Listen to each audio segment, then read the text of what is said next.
Hello, everybody. What's up? What's happening? This your girl Tiffany. In greetings in the word of the Muslim, Assalamu alaikum. Ramadan Mubarak to all the Muslims out there that's fasting today on this beautiful day of Ramadan. And so today I want to talk about a Muslim who was brought here to America, one of the Muslims that was enslaved. So as I mentioned before, there was over 15 to 30% African Muslims that were brought here to this country. Now, if you guys know about the demographic of the West Africa region, it's predominantly Islamic. So you have those who practice Sufi Islam and you have those who practice what we call Sunni Islam as well. So they're predominantly Muslims over there. And about good 30% of them were brought here to this country. And one of them was Abdulrahman Ibrahim Sori. So Ibrahim Sori was a prince in Africa. Okay, he was from Guinea, what we know today is Guinea. And because he came here to America and he was brought here for 40 years to work on the plantation in Mississippi, in Natchez, Mississippi at that. And then it wasn't until when he was about 65 years old, that's when he finally got a chance to go back home to Africa, but he didn't go back to the place that he was from because he eventually passed away in Liberia. So I'm going to go ahead and go into his biography. And you guys make sure you check out the channel, subscribe, hit the notification bell, and also share the contents and all that great stuff. All right, so let's go ahead and get started. Hope you guys can see my screen.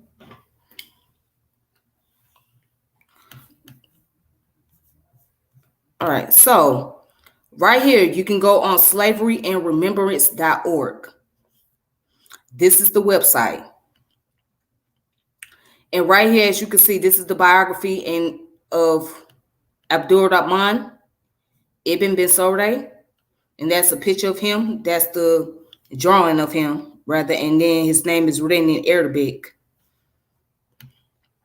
It says Abdulrahman was one of few men to return to Africa after living as a slave in the United States. His story is an extraordinary example of how some African captives were able to use limited resources and good fortune to navigate through the Atlantic world. So Ibn al-Rahman was a Muslim member of the Fulupe people. The Fulupe people are the Fulani people. Ibn was from Timbo, the capital of Futa Julan, in what is now the Republic of Guinea on the west coast of Africa. His father was the ruler of Futa Julan, and after studying at Timbuktu, Ibrahim became a colonel in his father's army. In 1788, when Ibrahim was approximately 26 years old, he was sent by his father on a campaign to subdue a rival nation that had interrupted Timbo's coastal trade.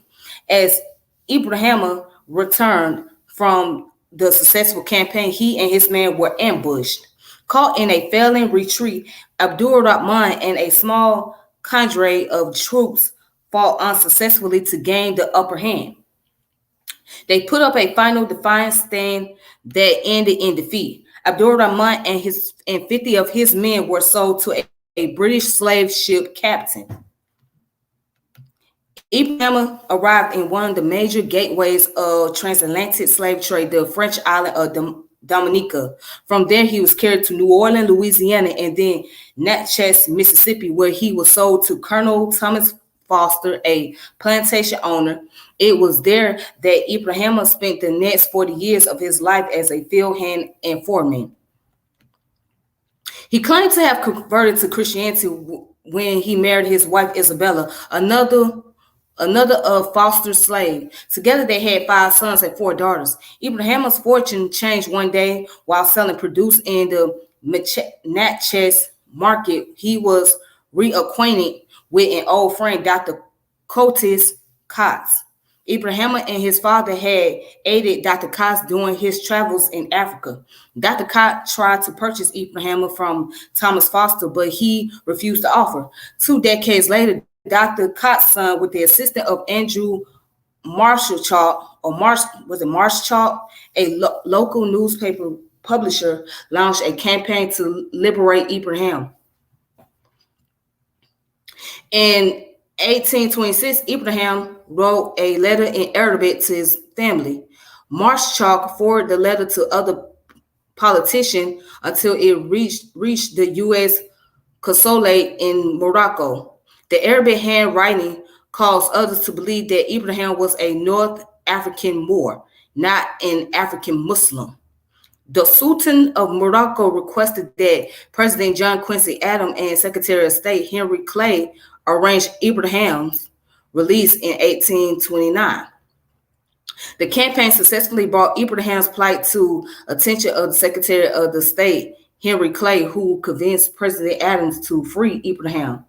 Marshall, who erroneously believed that Ibrahim was from Morocco, sent a letter, which he believed to be evidence of Abdul's claim to the high ranks of Sultan. The letter actually contained scriptures from the Quran, which Ibrahim memorized and wrote down. Despite the mistakes, the Sultan of Morocco was convinced and offered the American consul funds to liberate Ibrahim and pay for his passage to Africa. In 1828, the Adams administration gave Marshall permission to secure Ibrahim's freedom.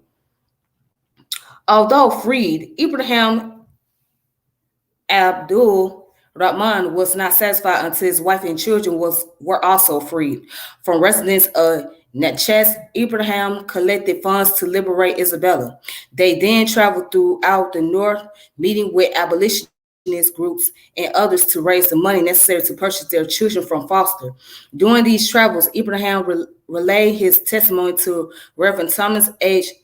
Gallaudet, who published it as a statement with regard to the Moorish prince Abdul Rahman.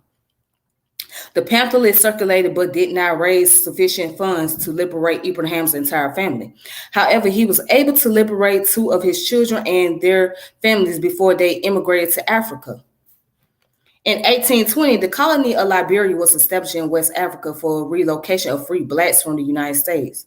The American Colonization Society and other religious organizations provided funding to establish the settlement.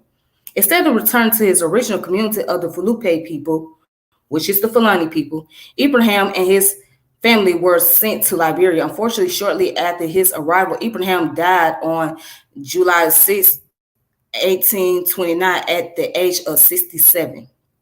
Ibrahim Abdul Rahman's life, though tragic towards its end, was a remarkable journey. The avenues he and others took to acquire freedom was exceptional. His legacy has been celebrated in autobiography and film entitled Prince Among Slaves.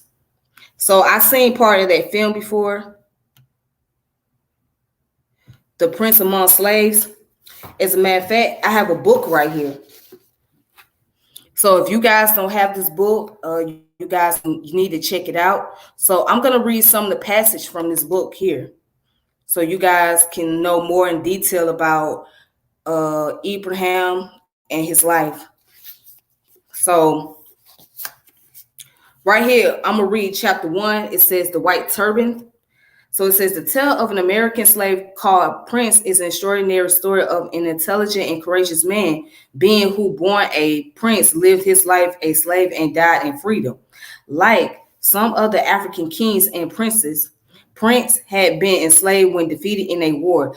The events surrounding his discovery in a small southern American town of a white man whom his father, the African king, had once befriended, and being finally set free were incredible events in themselves. However, the full story of his life, his origin among a Muslim people in Africa, and his development into an unusual human being he was, is one of the most powerful and moving tales of that time.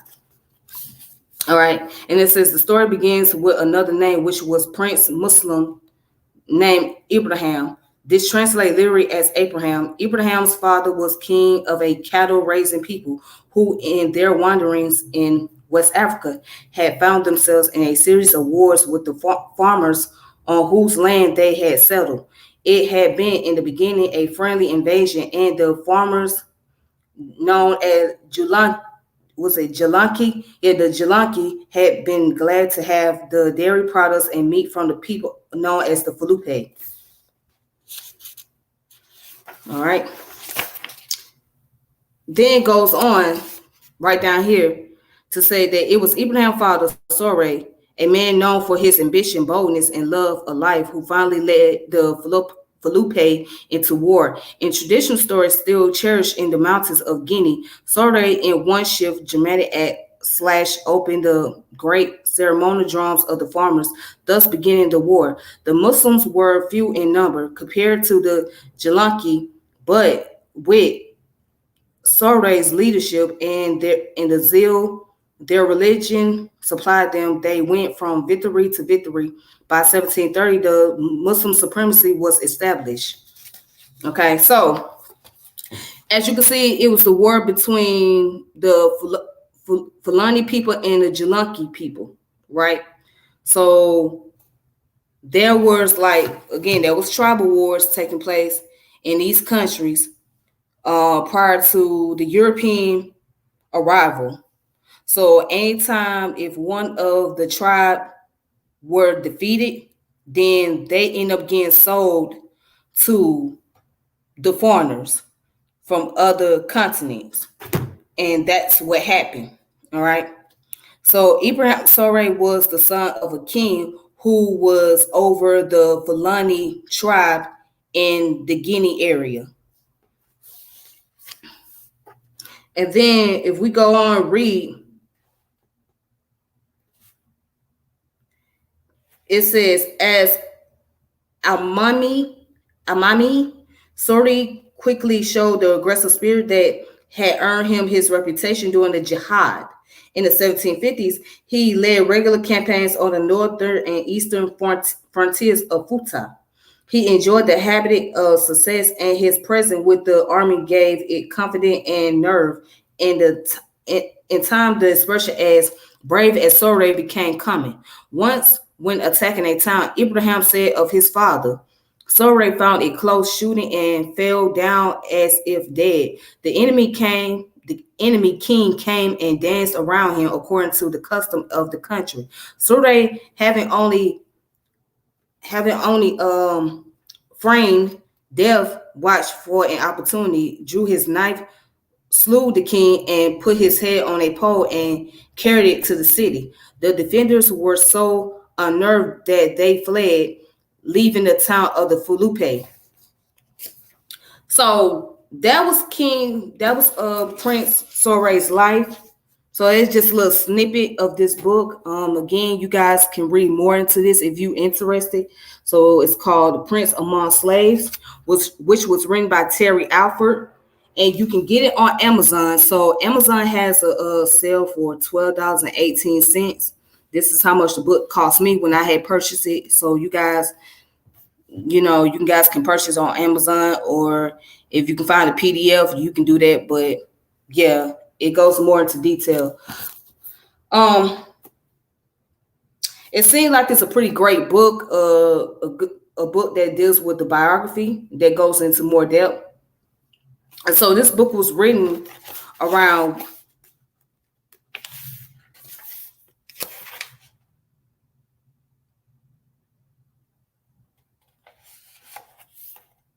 I guess this book was written in 1986. Okay, this book was written in 1986, and it was probably republished around 2016. I'm not sure, but yeah, this book been around for a long period of time, a long time.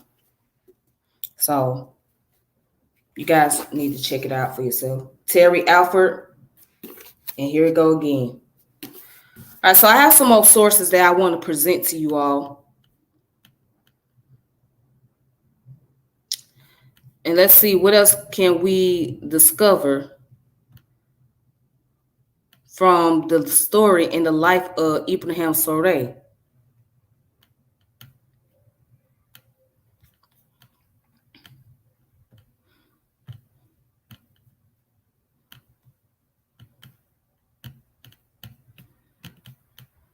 Okay.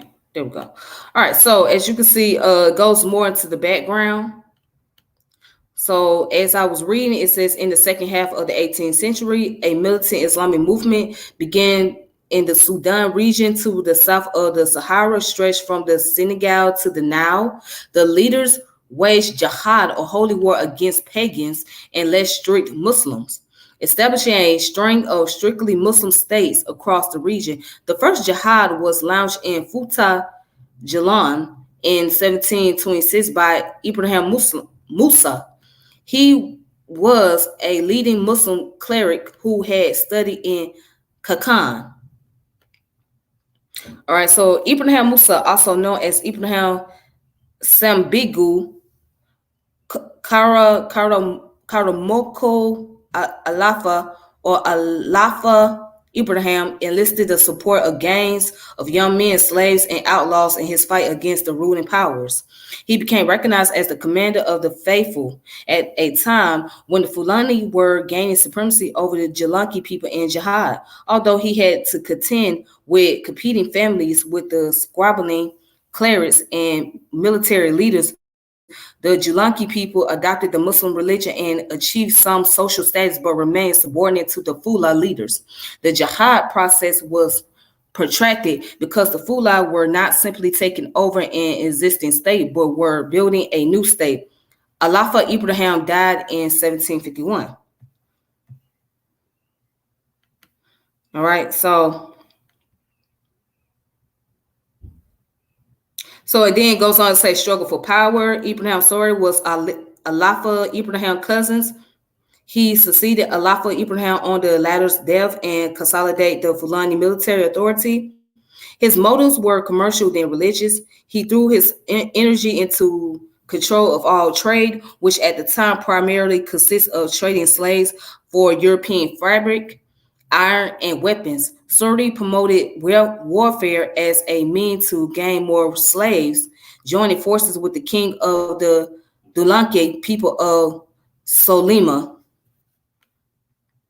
All right, so in 1762, combined Fulani and Solima forces invaded the territories of enemies Wazalu to their west and were defeated. The alliance between the Fulani and Saloma broke up. The Saloma allied themselves with the Wazalunki against the Fulani and began annual raids into Fulani territory. In 1776, they were decisively defeated by the Fulani under Ibrahim Sori, and the Saloma had to accept Fulani supremacy. All right, so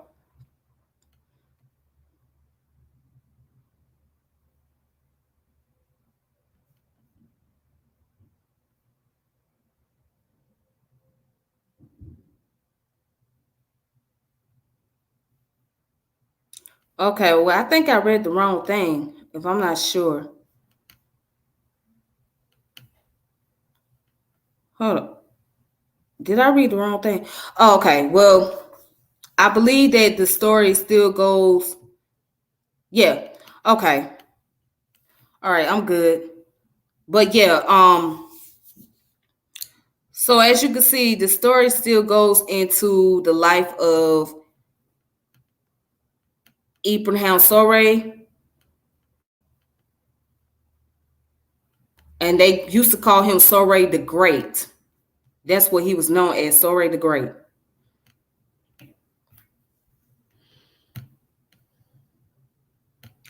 All right, let me show you guys another source.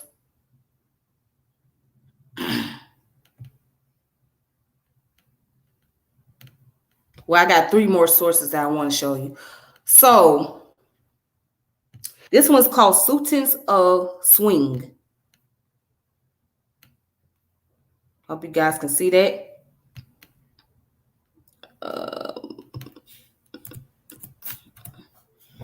Sultans of Swing, prophetics and aesthetics of Muslim jazz musician in the 20th century America. Parker McQueenie, Committee, Marty Elrich, and Carl Clements. So I'm gonna go into more details about Muslim and blues, but if you notice, that when it comes to a lot of jazz artists and a lot of blues artists, a vast majority of them are Muslim. And there's a reason why, because the Muslim have played a dominant role in blues.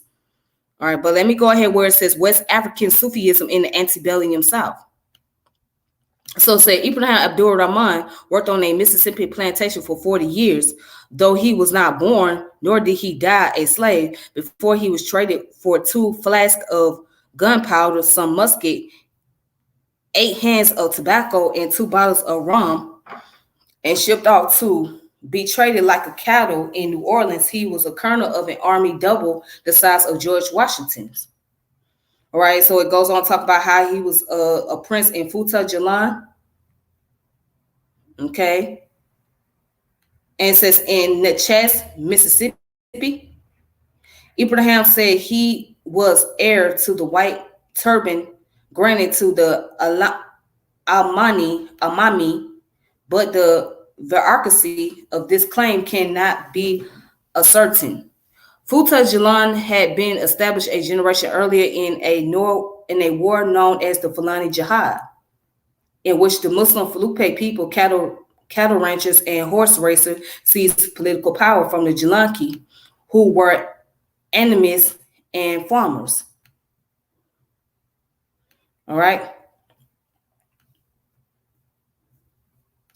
So let's go ahead and skip down. It says that although Ibrahim sometimes claimed to be the firstborn, he was not Sori's eldest son. However, he was clearly among the favorites, not a small feat, as legend has it Sori had at least 33 sons. Literate in Arabic and Pula, Ibrahim excelled in his studies in 1774 was sent to Messina and Timbuktu, located in present-day Mali, 1,000 miles east of Timbo, to further his education. In Mali, Ibrahim studied law, Islam, geography, astronomy, and math. At the age of 17, Ibrahim returned west to join his father's army. All right, so he was very thorough. He was well studious. He was very well studious. He was studied into science, math, and of course, he studied the Quran because that's the requirement of the Muslim. And he studied at the great temple, at the great university in Mali, which is called Timbuktu, which one day I'll go more into about. All right. So that's just that information. Now let's go to the next source.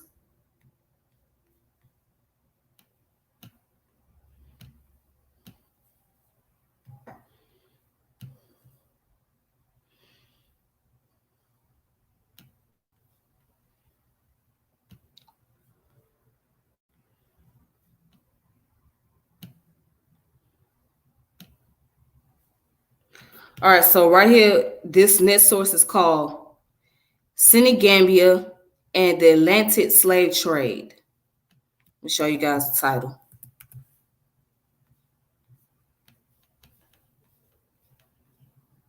Senegambia and the Atlantic Slave Trade by Bakar Berry at the University of Sheikh Anta Diop Ojob de Dakar. All right, translated from French by Ali Koué Arma. All right. So this is the PDF, and you guys can get the actual book. That's the title of the book. All right, so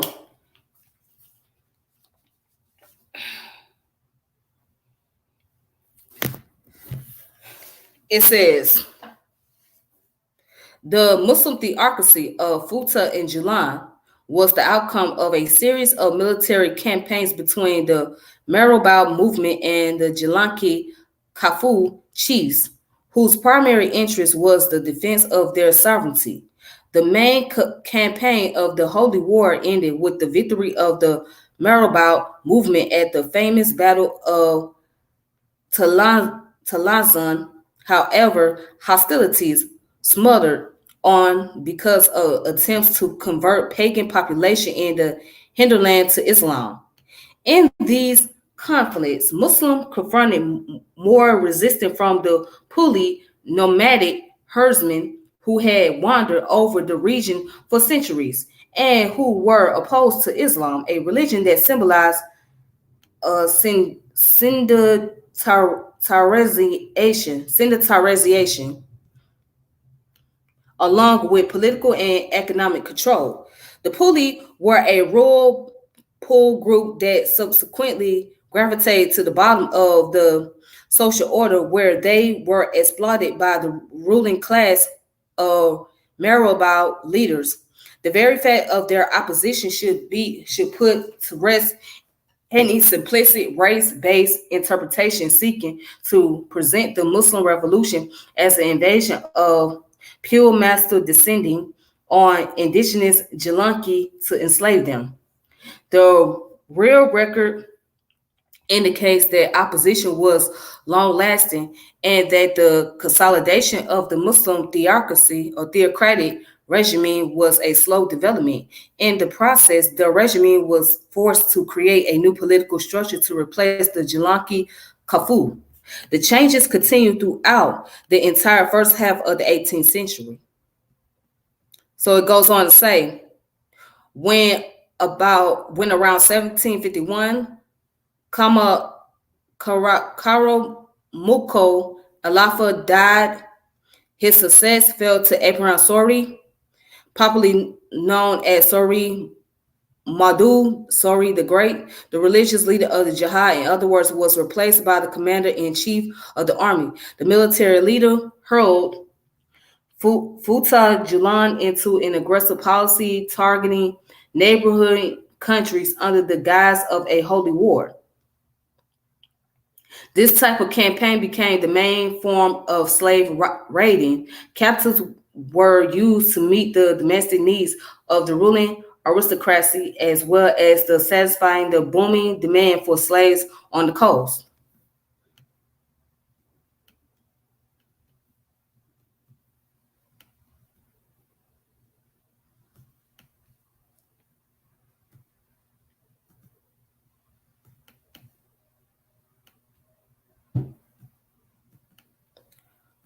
All right, so I believe the story about Ibrahim Sori is the story of Abdulrahman Ibrahim bin Sori's father. That's what I'm reading on. So it's going into the concept of how he became in power and how he was taking over the Fulani tribe and etc. So, anyways, and then it goes on to say here,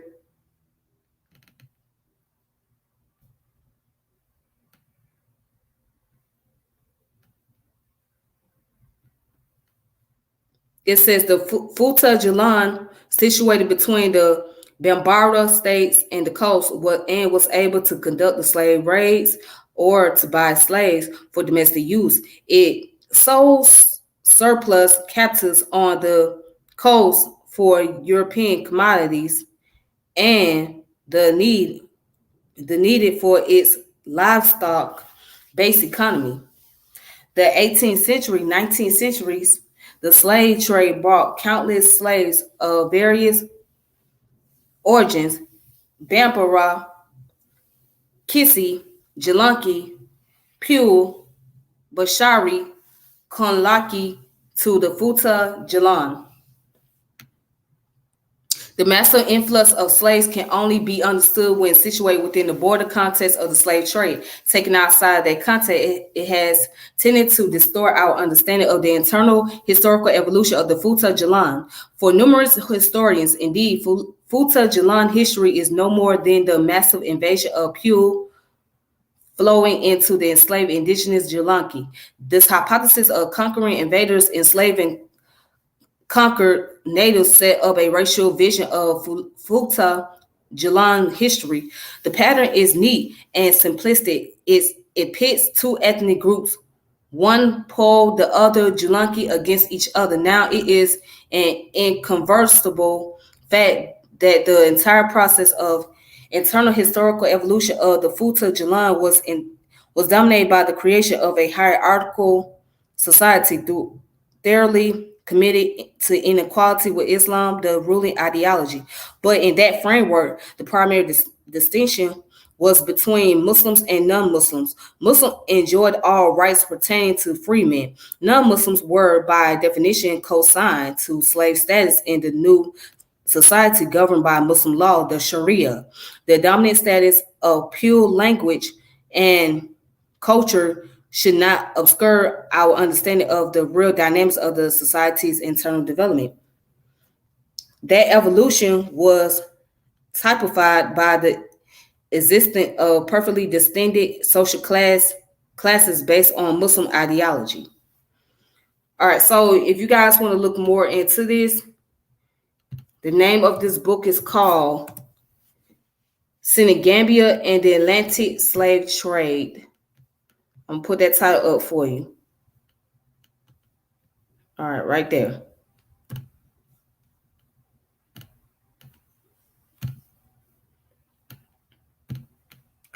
All right, so that's two of the biography, and that's dealing with Ibrahim Sori's father, Ibrahim Sori.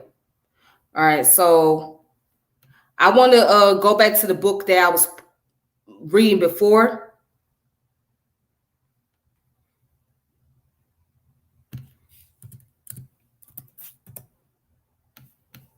If you guys don't have this book, you guys should get it.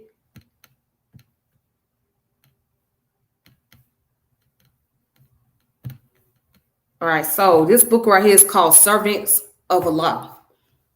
Servants of Allah, African Muslims Enslaved in the Americas, by Sylvia A. Duoff. All right. So let's go down. And they talk about over here in Brazil. Now, it's going to get into the concept about Ramadan and Zakat, all right, which is one of Ramadan is the fourth pillar of Islam, and Zakat is the third pillar of Islam. All right, so I'm going to read down here since it's the month of Ramadan. Let's see what the Muslim slaves was doing during this time of Ramadan. And it says, in Brazil, Ramadan, a month-long fast, ended with a feast during which Muslims exchanged gift called zakah. At least that is what their observers understood. In actuality, the Brazilian Muslims were involved in two kinds of almsgiving. One was the zakatul fitr, a special charity that must be paid during Ramadan. It consists of whatever is necessary for an adult person to eat for one day. In addition, the faithful are required to pay the zakat on their property, between 2 and 3% of their earnings or possessions, and they often choose to do so during this particular month. Even enslaved or nominally free Muslims who were devoid of even the bare minimum found ways to be charitable in order to respect a fundamental tenet of their religion. And this goes on to say other Muslim communities in other parts of the Americas were also faithful to the commandment.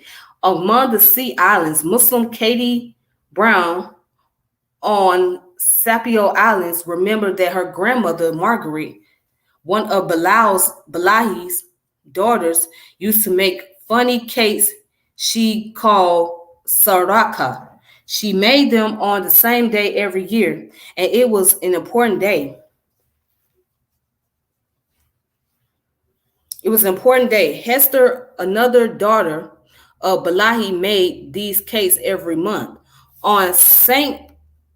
Simon's Island, it was Balahi Salah Balahi's son who made the saraka. According to Chadwick Rudolph of St. Mary's, his grandmother Sally made the best. In Trinidad Tobago, Caraco, Grenada, and Carico, the offering of food to the ancestors, is called saraka. Popular memory has associated the word saraka to rice cakes in the Sea Islands and to ritual offerings in the West Indies. But the origin of the word is the Arabic sadaka, meaning free will offering. The Fulani of Guinea, Senegal, Nigeria, Niger, and Mali had kept the word intact, but the Wolof of Senegal called the charity Saraka, the Mandika of Senegal, of the Bambara of Mali used the term Saraka, and the Yoruba of Nigeria and Benin used Sara.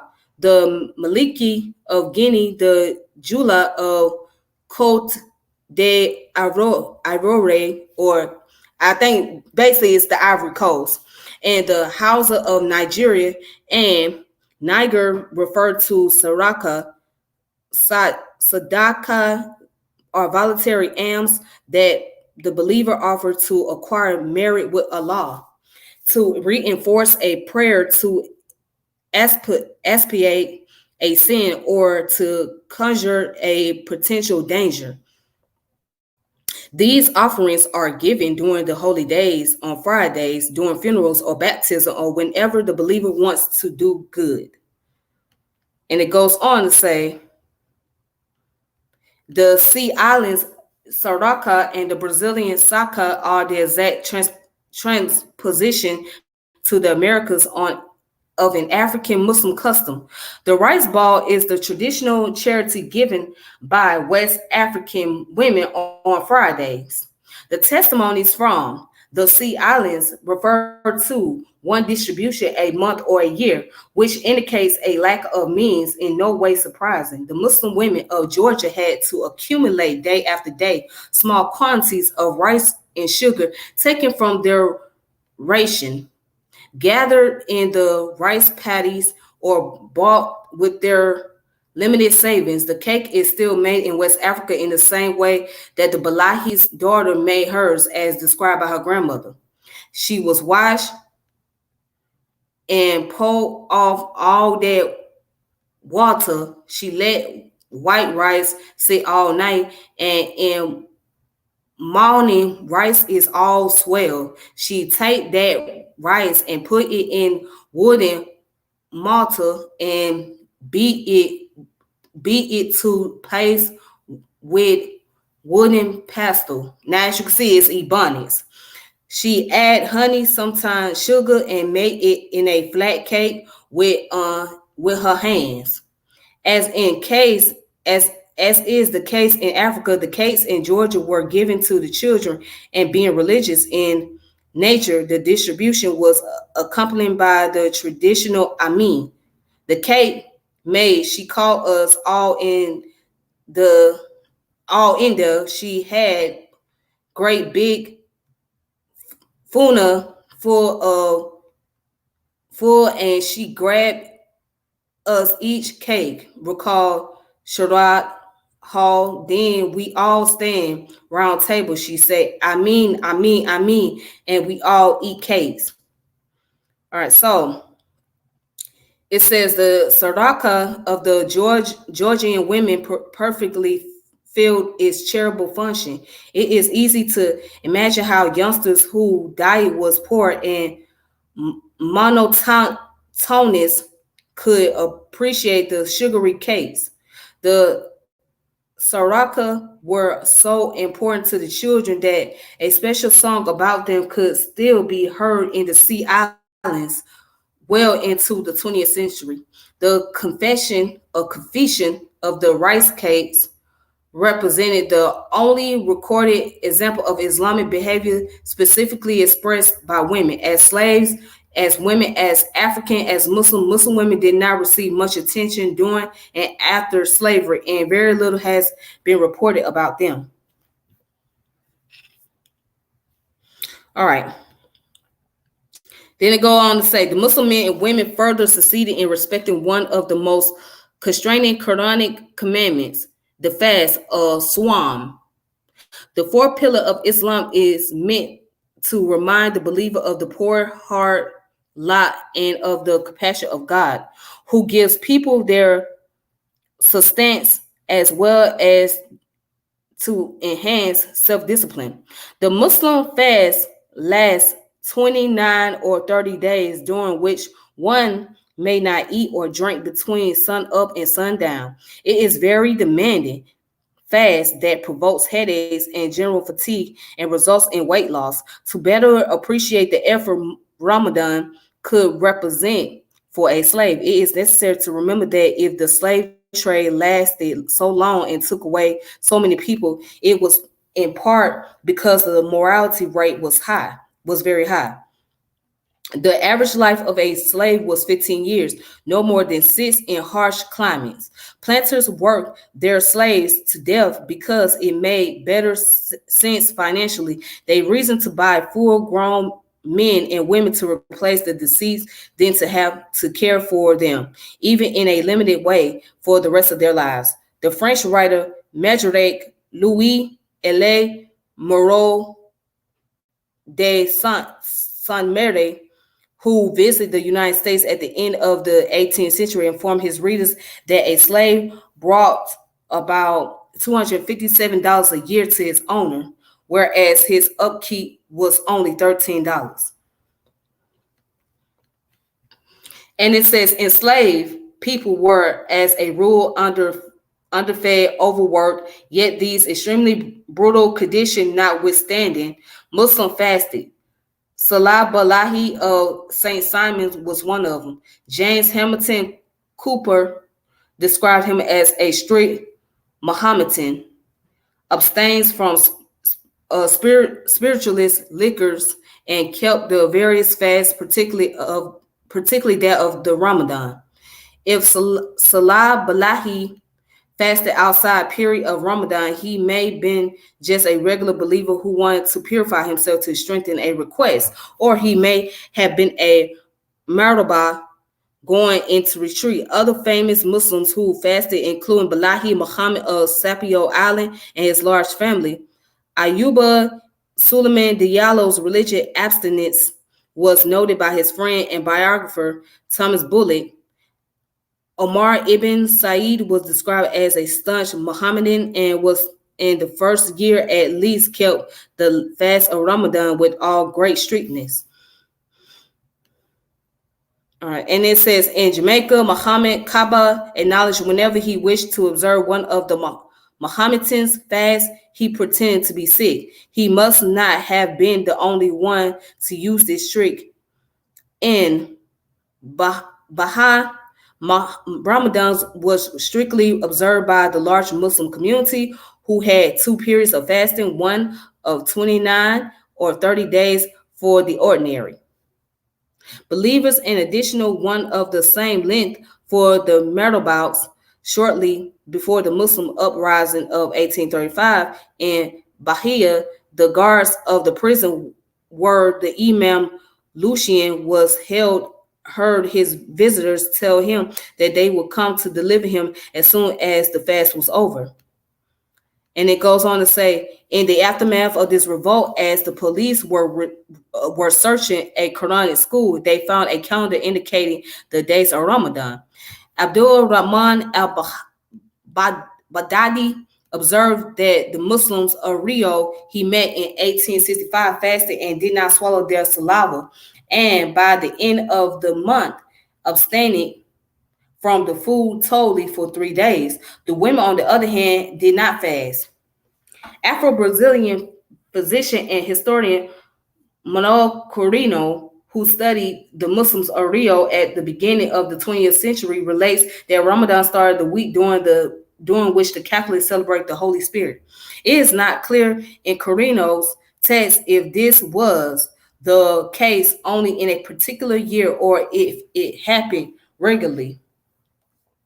Since Islam follows a lunar calendar, the date of Ramadan changes every year going backward.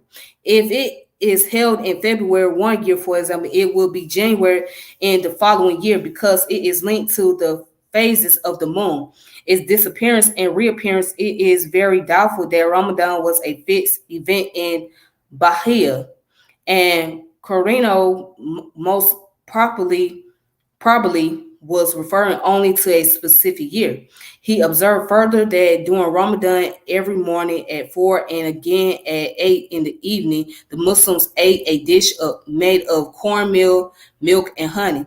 In the meantime, he noted they did not drink or eat, nor did they swallow their saliva. All right, so I'm just stopping right there. So the Muslims in Brazil and in the United States, they did observe Ramadan. And as the passage was reading, that many of them did not swallow their saliva. And some of them were so strict that they did not drink water or they did not drink any beverage. So, and then also that was during the time that there was a revolt taking place in Brazil against the slave masters. So during that time of Ramadan. All right. But anyways, that's all I have for you guys. All right. And I appreciate you all tuning in, watching. So if you guys want to subscribe to the channel, please make sure you do so. If you haven't, hit the notification bell, share the channel, share the video, and I will come back with you guys later to go more into details about the Sunni Islam and the fourth school of Islam. All right, which was named after 4 imams. So they were also known as the Islamic jurisprudence, which basically means is dealing with the philosophy of each imam from the Sunni Islamic school, especially when it's regarding to about the hadith. The hadith is the book of the Prophet Muhammad sallallahu alaihi wasallam and his life and his companions and the information that he's taught, etc. So I will come back and get into more details and information about that later. So please tune in for that. Until then, you guys take it easy. Please be safe. This is your girl Tiffany, and I am logging off. And in the words of the Muslim, Assalamu alaikum rahmatullah, and happy Ramadan Mubarak. Please be safe and be careful. All right. So if you guys just tune in, for those of you, just come back and just watch the video from the very beginning, and make sure you share the video and share the contents on here. All right. So peace. Until next time.